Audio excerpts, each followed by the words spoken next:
Morning guys, day 11 ng aming driving refresher ni Commandant.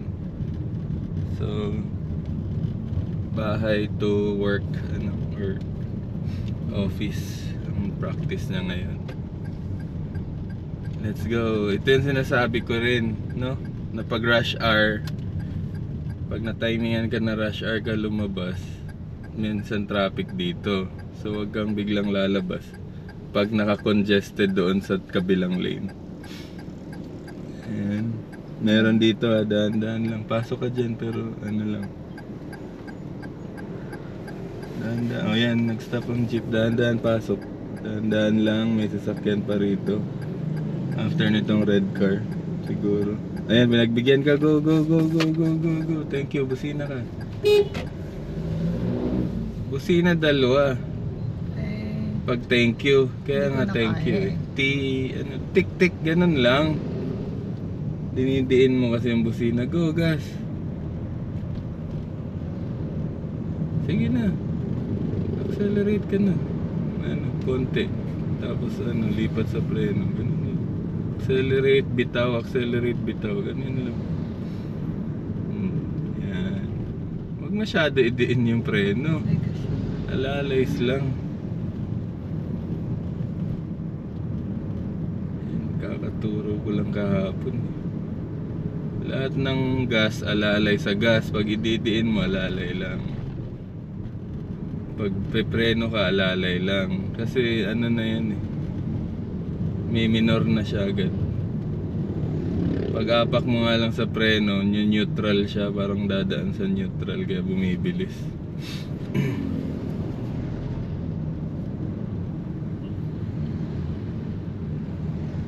Tansya lang. Tansyameter. Then pag rush hour dito, traffic to. Yung mga kids. Tandaan mo yung lugar na dadaanan mo. Kung nasan yung schools. Yan yung elementary school. May high school pa dyan sa unahan. Traffic ulit dyan pag rush hour.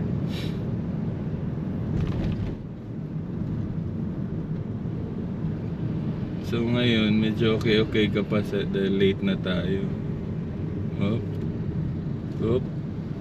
Anong gagawin? Bigyan mo siya. Hindi ka umarurot kasi. Mahalurot ako kasi may puting. Hindi, wala ka sa timing.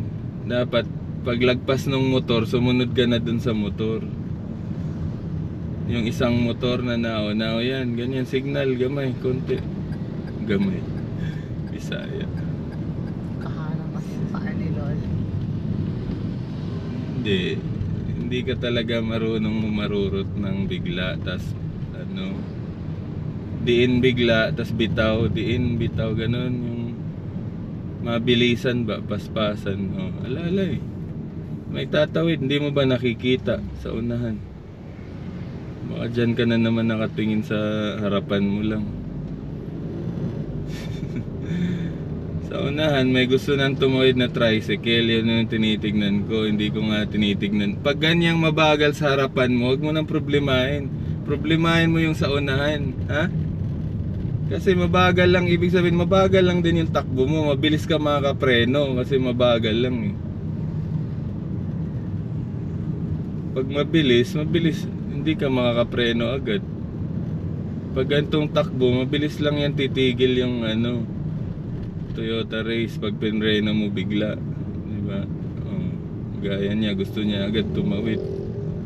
Wag mo namang hinaharas mo siya. Ay, maghintay siya, hindi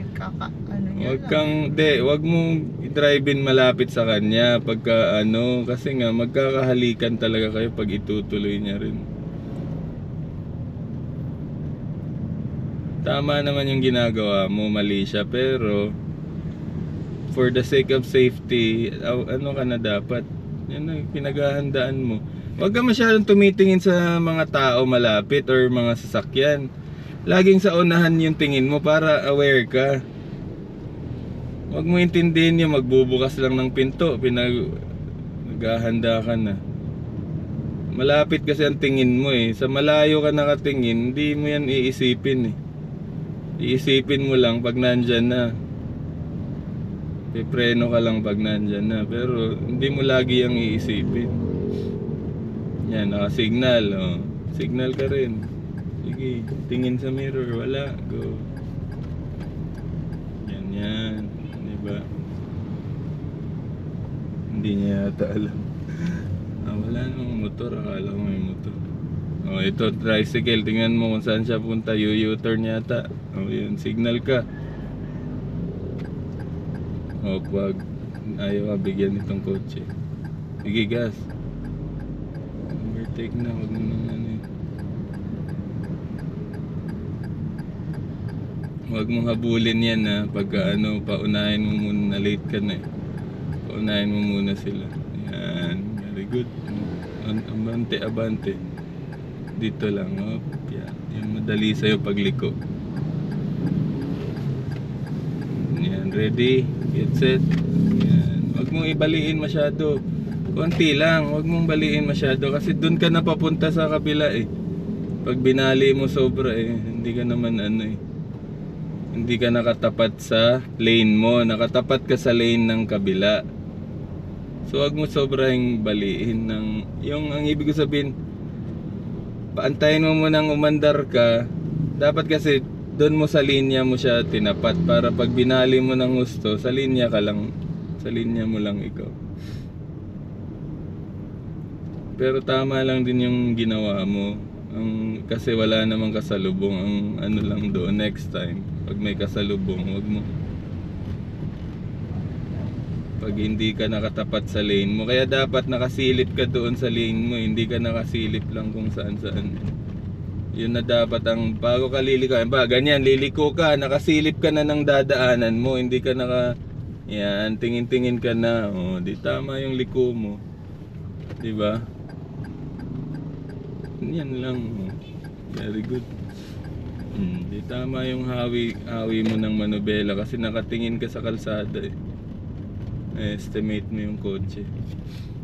No, ito tinuro ko na tayo sa'yo to lagi ha? Huwag kang kampante yan. Very good. Dapat buwelta lagi. Ganyan lang lagi ang liko nito. Halos tatapat ka na sa linya mo.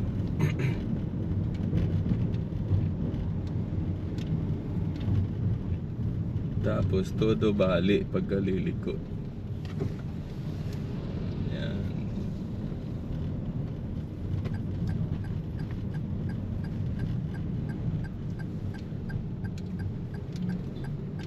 Relax ka lang. Mas maganda mag-drive na relax. Yung humihinga ba, hindi yung pigil. Okay. Nice. Yan. Diba? Pinayagan kang tumawid. Unahan pa nga ako na. Muntik na nga yan sisingit. Nakita niya aggressive ka. Hindi na siya nag-go. Nag-stop na siya. So yun lang yun. Gaya ni Kuya, dahil experienced driver siya, pag nakikita niya kung sino yung aggressive sa daan, pinagbibigyan niya. Pero mali practice yun, laging aggressive driving. Dapat defensive lang. Chill lang ba? Okay. Tingin ka sa unahan. Kung walang salubong, gumas ka, ha? Huwag yung nagdadalawang isip ka pa. Yun yung ayoko sa'yo, nakasignal ka na, nagdadalawang isip ka pa naman. Kung overtake ka o hindi, di wag ka mag-signal kung nagdadalawang isip ka.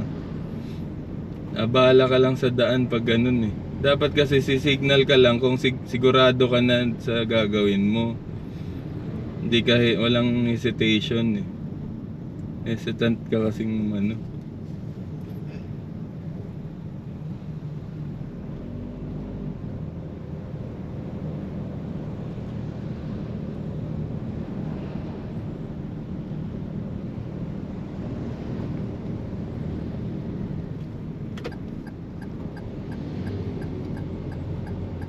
Very good. Okay na yung one hand driving mo.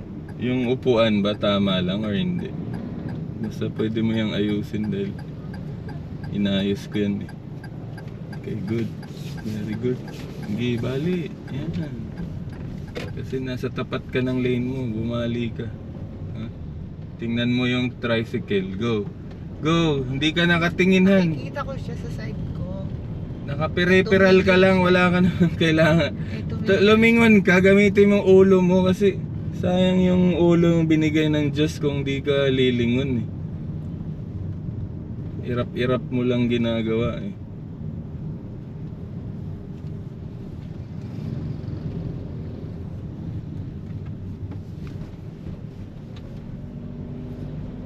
Alam ko nakikita ng peripheral vision mo, pero minsan kasi to be able na sigurado ka sa execution mo, maganda resulta, tignan mo talaga. Baga sigurista ba? Yun ang mo sa akin, ako sigurista, ikaw hindi.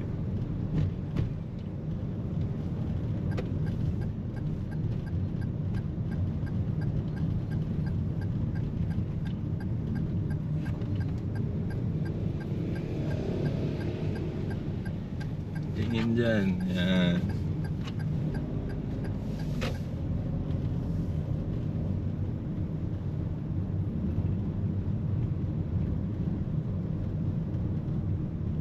Ayos na, nalagpasan na natin yung mahirap na part. Sunod na mahirap naman sa EPSA naman. Sa gate 3. Ay dito pala pagkalagpas na itong pagkalagpas ng Mega World. Or anong tawag nito? Maple Grove. Pagkalagpas ng Maple Grove. Yan yung mahirap. Kasi matraffic. Okay, go. Dahan-dahan lang. Para makapreno ka pa. Ha? Dapat laging ganun. Pagka nag-aagawan ng linya, dahan-dahan mo lang igas. Huwag mong itodo kagaya ng nakagawian mo. Dahan-dahan lang. Kasi hindi ka naman babanggain yan eh. Pag binangga ka, di pumreno ka. At least nasa right of way ka. Pero wag kang pag binilisan mo kasi lalong nagkaka-issue eh. Pag pinaspasan mo eh. Social naman tong school na archery lagi yung practice. Ayan na, open na yun na. Piradas. Diin mo na yan. Okay. Ito na yung chance mo para maging aggressive. Walang sabay, wala lahat, walang tumatawid. Practicein mo na yung aggressive mo, parang expressway. Pati yung kain ng linya, practicein mo. Ang guide mo dyan, yung dyan sa gitna, yung island. Ano tawag nila dyan? Farm. Island farm.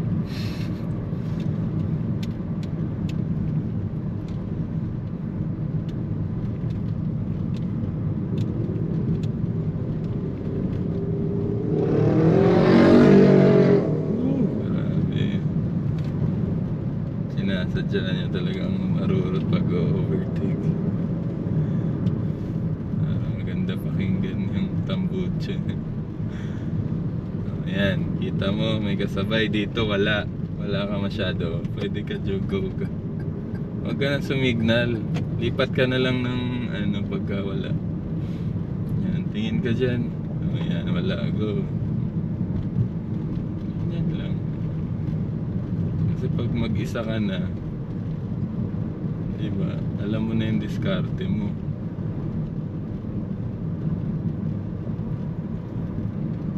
Kaya sa subdivision, next time mag-drive ka mag-isa. Sabado siguro or para masanay ka nang wala ako sa passenger. Na hindi ko pala enough tong video. Hindi naglobat.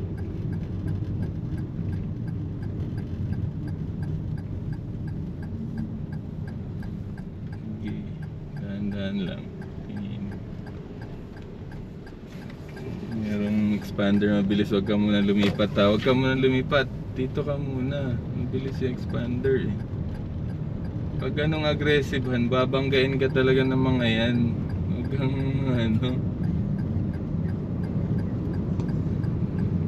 Hindi, pag Tingnan mo yung bilis ng takbo. Ibig sabihin niya nagmamadali talaga yan. Ayaw na yan magpatawid or ano. Ayaw niyan malate. Ganun lang talaga yun. Pag nakabangga naman, mas lalong malilate. Pero yun talaga yung reason niyan. Ayaw nilang malate. Kaya sila nang maharurot. Diba? Yun, naka-overtake na agad siya. Palipat-lipat na agad siya ng linya. Mga pa-Manila pa siya. Na-traffic pa dito sa Cavite. Ayan, sunod na. Sige. Habang maluwag. Ayan, sa inyo ba? Ayan, very good. Sige. Sunod ka lang dyan sa Innova. Pagbigyan mo na yan. Yan, pinagbigyan niya na yung kabila. Sige, sunod ka, gas. Yan. Hindi yan namamangga. Nandadarag lang yan. Pero pag nawalan ng preno yan, sa full talaga tayo. Yung mga truck na ganyan. Saway.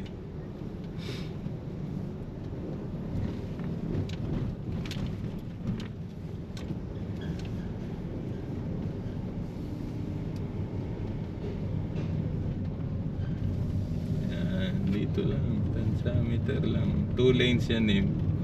Dito ka lang, tabi ka lang dito sa lane mo. Ito naman ang aralin mo, yung gilid na to. Ayan, kasi yung mga nagmamadali dyan, ayan ayan sila.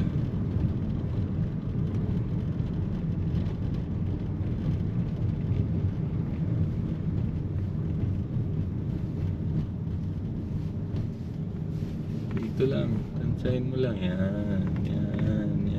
Sanayin mo lang kahit walang sasakyan kasi pag meron na yan, at least marunong ka na. Diba?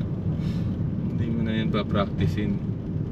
Dahil na-practice ka na. Sige, sanayin mo lang. Everyday na pupunta tayo rito, guide mo lang tong ano na to, kung nandito ka sa lane na to.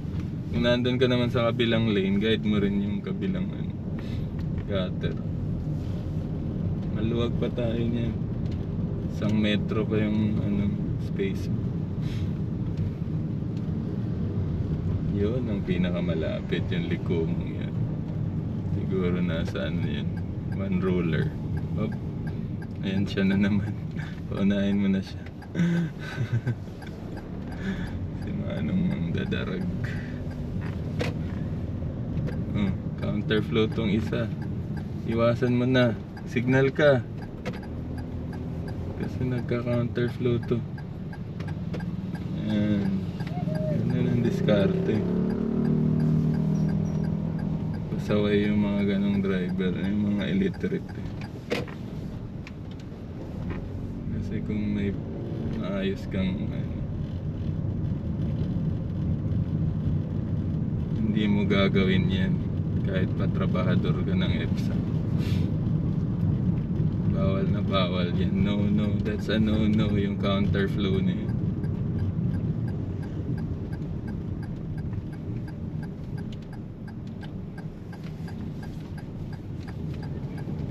Counterflow ka lang pagka may nagta-traffic talaga na o dito kayo counterflow or kagaya ng sa Skyway nilalagyan ng cone para mag-counterflow. Pero pag ganyan, kahit pa nasa loob ka ng ganitong economic zone, no talaga yung counterflow na yun.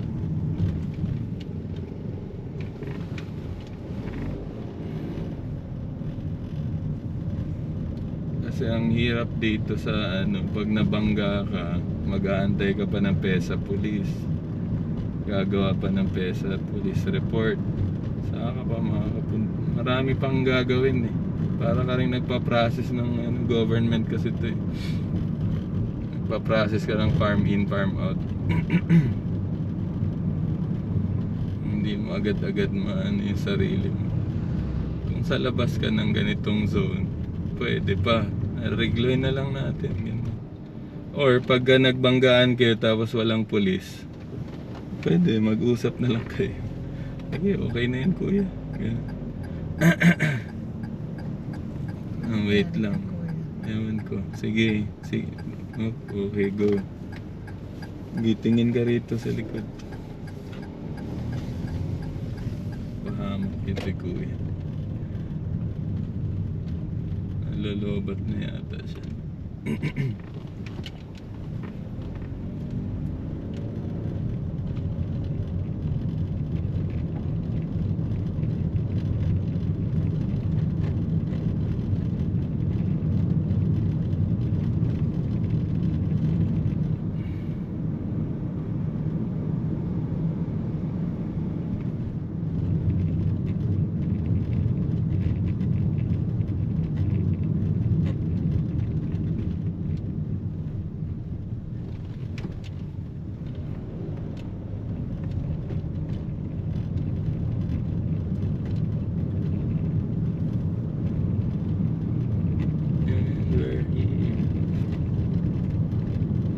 Ayos na, nag-improve na yung driving.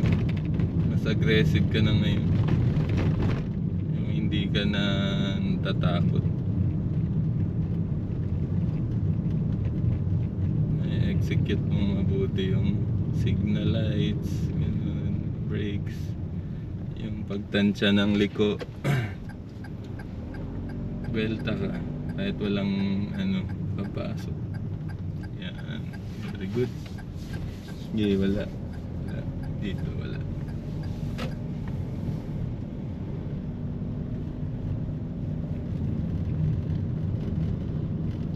Yan, kagaya nun. Okay lang umilag basta ang mahalaga hindi ka nagkaroon ng bangga issue, ha? Okay lang yan, pailag-ilag lang. Lalo na't 4 lanes, umilag ka lang. Kasi hindi mo talaga maiwasan yung mga pasaway sa gilid ng daan. Hindi naman nila kasalanan. Iwasan nila yung mga ganyan nakatenga dyan sa gitna ng kalsada. Dapat kasi yung government, kung sila yung nagpapatupad ng Egypt yung electric jeep, dito nila umpisahan sa mga sarili nilang government facility, mga economic zones nila, no? Dito nila aprobahan, hindi yan sa main road. Sige, tabi ka muna. Tabi ka muna rito. Naku, huwag ka na dyan. Naku, wala na. Wala. Kasi itong nasa likod ko doon din Hindi, yun yung likuan mo. Hindi ka kasi tatama ka doon eh. Dito na lang. Sa unahan ka na lang lumiko. Sa likod niya. Kasi ang estimate mo dapat yung likuan. Kung wala dyan, lumiko ka na. Basta tayo. Ayan, nahihirapan ka tuloy. Di ba? Oo nga. Saan ka Atras. Sige, wala sa likod. Wala. Ayan. Huwag ka muna umabante, may lalabas. Pagpasok ng puti, saka ka umabante. Yan. Yan. Timing lang yan. Signal ka, hazard. Naku, may lalabas. Sige, abante ka muna. Nauna ka eh. Wag, baka tumama ka rito sa Mitsubishi. Dikit na dikit ka. Hazard lang. Ingat ka.